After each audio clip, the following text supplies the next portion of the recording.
Hello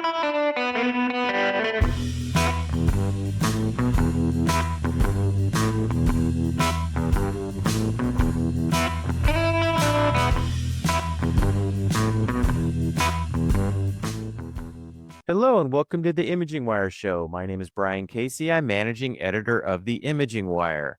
Got a great episode for you today. Our topic is new tools for cardiovascular plaque detection, and our guest is Dr. John Osborne of ClearCardio. Dr. Osborne, thanks for being with us today. My pleasure, Brian. It is a pleasure and an honor. Thanks for having me on. You bet. So can you tell us a little about yourself and a little bit about ClearCardio? Sure. I like to call myself a preventative cardiologist. That's really been my passion for nearly 30 years, really spanning kind of two important aspects uh, in prevention: imaging, which is absolutely critical to preventive cardiology, which I think we're going to talk a lot about.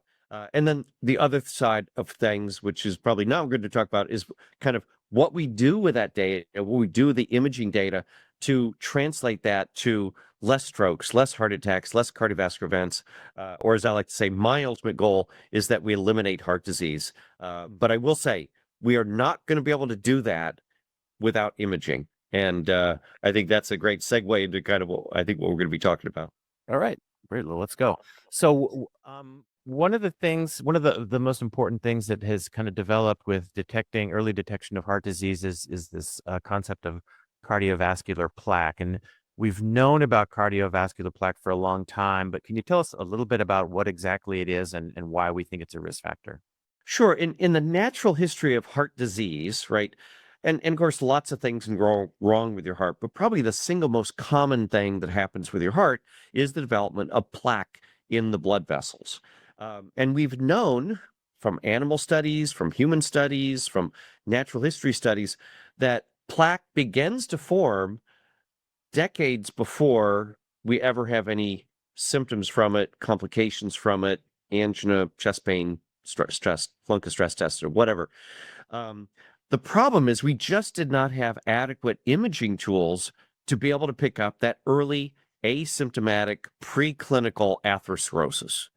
The big revolution over the last, and every revolution starts decades before you think of it, the revolution of that ability to be able to look and detect that really started about 20 plus years ago when we began to have commercially available, at least to outside of just research organizations and academia, the multi-slice CT machines. They really began to kind of come online and commercially available back in 2005. Of course, we were one of the first to get one of those back then. And it really was unbelievably enlightening. The ability to diagnose stuff that we knew was going on, but we simply could not detect in a living human being. We could see it great on the autopsy, but be able to see this and detect it in people that had no symptoms. We could show them that the plaque has begun literally years or even decades before they ever began to have symptoms or problems from the disease. So, like all revolutions, it really goes back a number of years. But I like to say back in 2005 era, we had the iPhone 1 version of technology, and it's wonderful now. A little over 20 years later, we now have I like to call it the iPhone 17 version of this imaging technology. That's awesome. And we're going to talk a little bit more about imaging in a minute. Now, it seems like originally we thought that calcified plaque, kind of really hard plaque, was the most dangerous, but now we're learning that it's a lot more complicated than that. And the composition of the plaque is what really could lead to a cardiovascular event. Can you talk about what are the plaque components that make it dangerous? Sure. So the initial plaque that's laid down, if you look at it over time, is what we call the lipid or soft plaque. Okay. That literally is that lipid soft plaque, that buttery, waxy type stuff that begins to form in the arteries of the vessel. That is not seen or detected with a calcium score. So it is invisible. Now, over time, or actually with treatment, that invisible lipid-rich plaque can convert to the hard calcified, quote, stable plaque, or as I like to say to my patients, the soft lipid-rich plaque, I call that the lava. Like lava, over time can convert into the hard extinct volcano. when we do calcium scores, which again, we've been doing since 1980s, by the way, uh, someone said, hey, this plaque has calcium in it. We can see that with CT scanners. Let's put people in a scanner without contrast and see if they have calcified plaque. So we could see that. However, that really is the tip of the iceberg because calcified plaque generally is the stable plaque. It's the older plaque. We can kind of carbon date plaque, I like to say, by seeing the hard calcified plaque. It is the older plaque, the inactive plaque.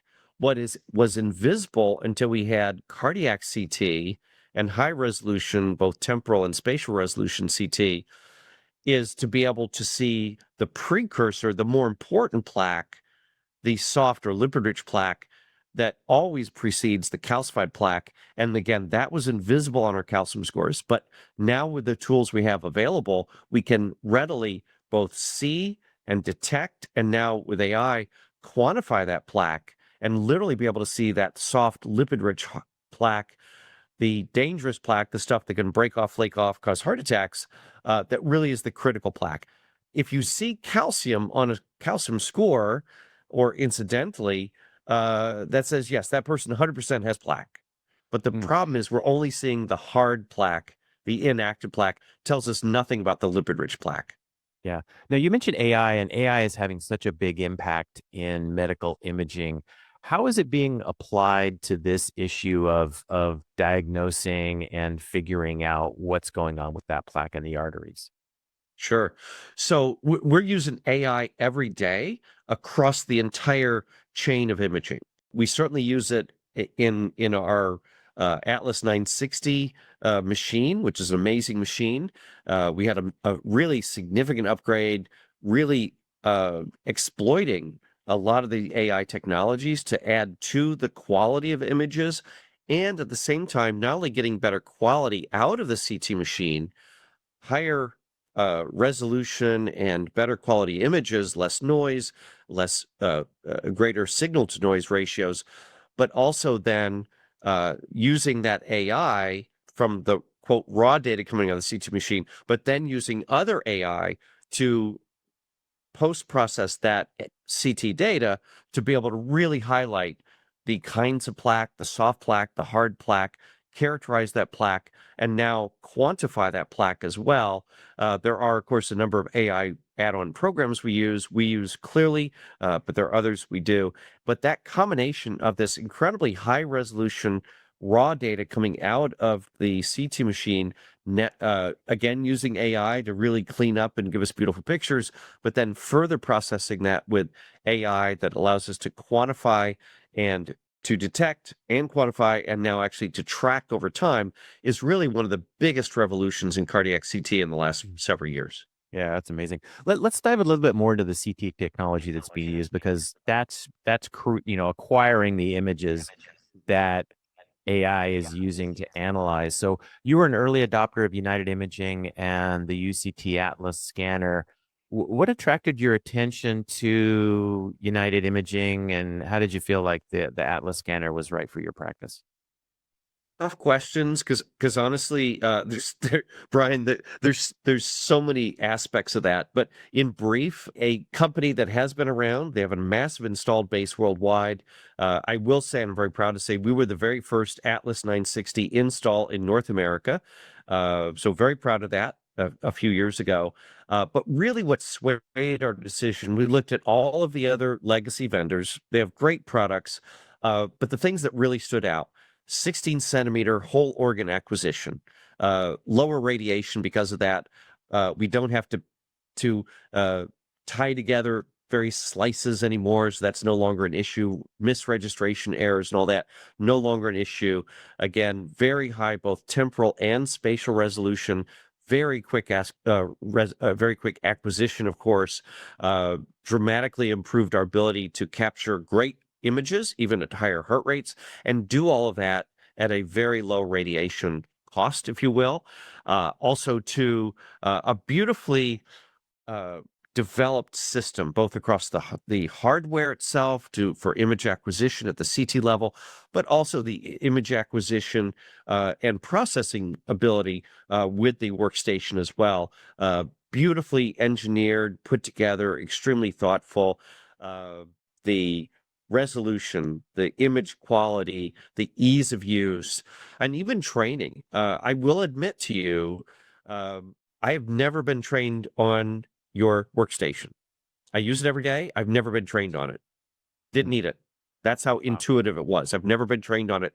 And even for my CT techs, the training process, which I've used many other CT machines in the past, it was long, it was arduous. They'd disappear for a week or two. They'd come back. They'd still have people to work with them, getting beautiful pictures. Our techs never left our building. All of the training was done on site, quick, rapid, simple. Just a testament to the beautiful UI and ergonomics of the user interface with the console for image acquisition as well. All of that, many other reasons. It was a very, very easy, simple decision for us to acquire the Atlas 960. Awesome. Now, do you feel having the UCT Atlas has changed the way you use cardiac CT, especially for maybe like more complex conditions or structural heart patients? Yeah, absolutely. I mean, we use it for everything. I will say, since we acquired our Atlas, I used to cath people. I don't cath people anymore. So is no such thing as the quote diagnostic cath. It's all done with now with cardiac CT. I can see better, more accurately, define plaque, measure plaque, quantify plaque, all in a way that was impossible in the cath lab, and really seeing where plaque is really active, which is in the wall of the vessel, not the channel or the lumen, which is what we see in angiography. Plus, any structural aspect of the heart, valvular heart disease, cardiac anomalies, coronary anomalies, congenital heart disease, holes in the heart, VSDs, ASDs, again, valve disease, mitral, tricuspid valve, aortic, just unbelievably well imaged and really understood at that anatomical level with high resolution 3-dimensional, now even 4-dimensional cardiac CT that we obtained from the Atlas. So it's dramatically changed how we approach heart disease, both those people that have symptoms, secondary prevention, or they have significant symptoms and are having problems, or again, also the individuals that appear to be normal, feel fine, but we can put them in a machine and either reassure them they really don't have issues or detect problems, that early asymptomatic atherosclerosis, and then absolutely detect it. I call the our C2 machine, it is a binary tool. Either have a problem, you don't. We see it, you don't. Whereas before in cardiology, there was a huge amount of maybe, could be, possibly. With this, it's a binary tool. It's zeros and ones. You have it or There's you a don't. lot more definitive. Yeah. So Absolutely. United Imaging also has a lot of great radiation dose lowering technologies, and there's been so much attention toward reducing radiation dose. Can you talk about how you balance dose and image quality for cardiac and aortic studies, and has it changed your threshold for ordering CT instead of other tests? Sure.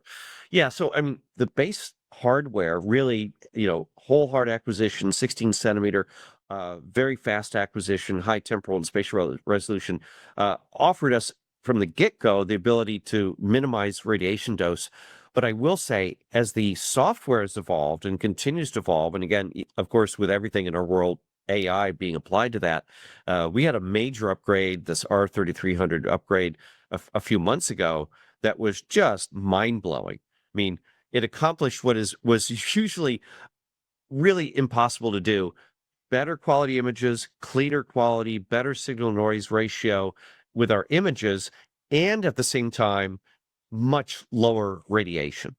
So it really continues to remove any obstacles or barriers, either on the clinical side or the patient side, where, you know, radiation, of course, is always something we want to use the least of, get the best quality, use the least radiation. But with this hardware software combination now, the real augmented use of AI, we can routinely obtain cardiac CT images, beautiful quality, at doses that are really shockingly low. So yes, it really has changed. Nowadays, to be honest, I don't use stress testing anymore. We can do a better job acquiring anatomic data. Plus, we have, of course, CT-FFR tools as well.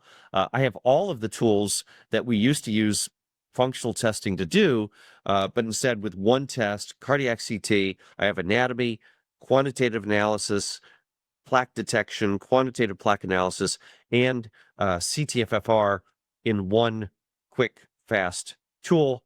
So it really has dramatically impacted just the diagnostic approach to the detection and early detection of cardiovascular disease. That's amazing. So let's talk a little bit about the services that ClearCardio offers. Can you talk about that and kind of your approach and maybe how it's a little bit different from maybe a general medical practice? Sure. So obviously, I'm a preventive cardiologist. My passion in preventive cardiology goes back nearly 30 years. I was fortunate enough to have not just an MD, but also a PhD. I love the basic science as well. Did all my training at Harvard after my MD and PhD. Came down to Texas because, frankly, I'll admit, in Boston, people are relatively healthy.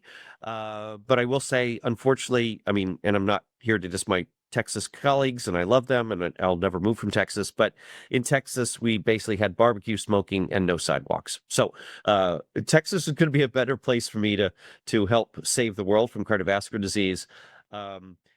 And at ClearCardio, it's really just the manifestation of 30 years in the realm of preventive cardiology, which is leveraged upon two things. One, imaging, which obviously we have the apex of, and then also just how we fix and stop plaque.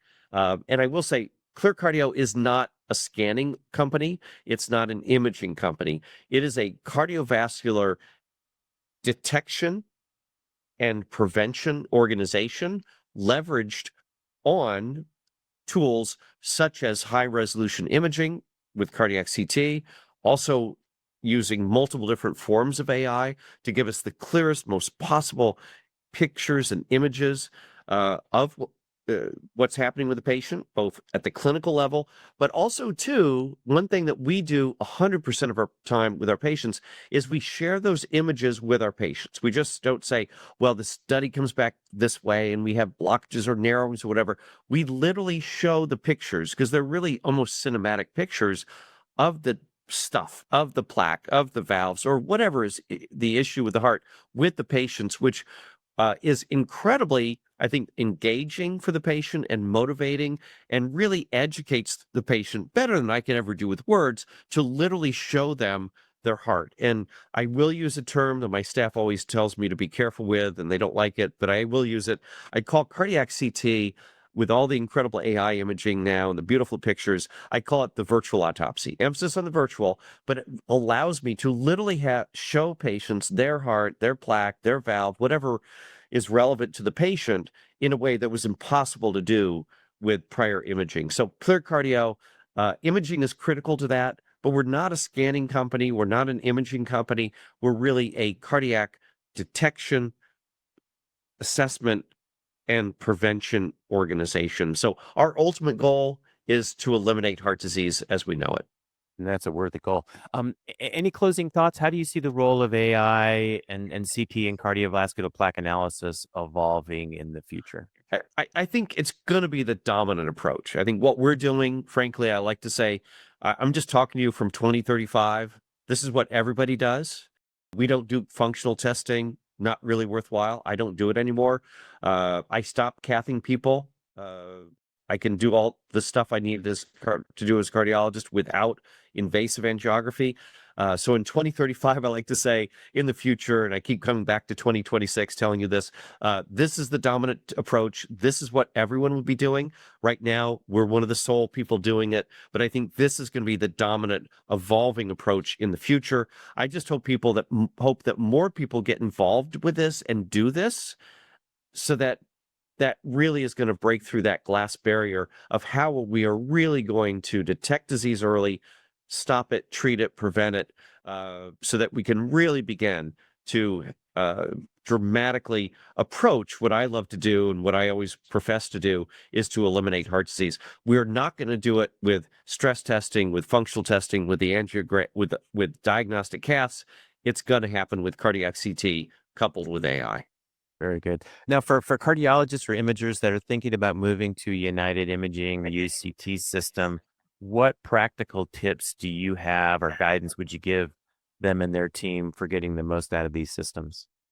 Again, another one of the beautiful things we love about the Atlas system is its ease of use, and you can quickly become extremely competent, both on the reader side, as far as I call it the nut behind the wheel, the people that read the pictures and process it clinically and share it with patients. But again, also on the technician side, you have to have technicians that are really great, that equal the equipment, the hardware, because to get these beautiful pictures, you need three legs of that stool: the right equipment, the right tech taking the pictures, and the right nut behind the wheel. And I think with the hardware and software integration, the ease of use, the AI now that maximizes the quality of the images coupled with very low radiation doses, it's really hard not to fall in love with your Atlas systems. Awesome. Well, great to hear that. Well, thank you so much, Dr. John Osborne of ClearCardio, for being with us today. It's been a pleasure talking to you, and good luck with ClearCardio and eliminating heart disease. We appreciate it. One day at a time. Thank you again, Brian. You bet. Signing off for the Imaging Wire, my name is Brian Casey.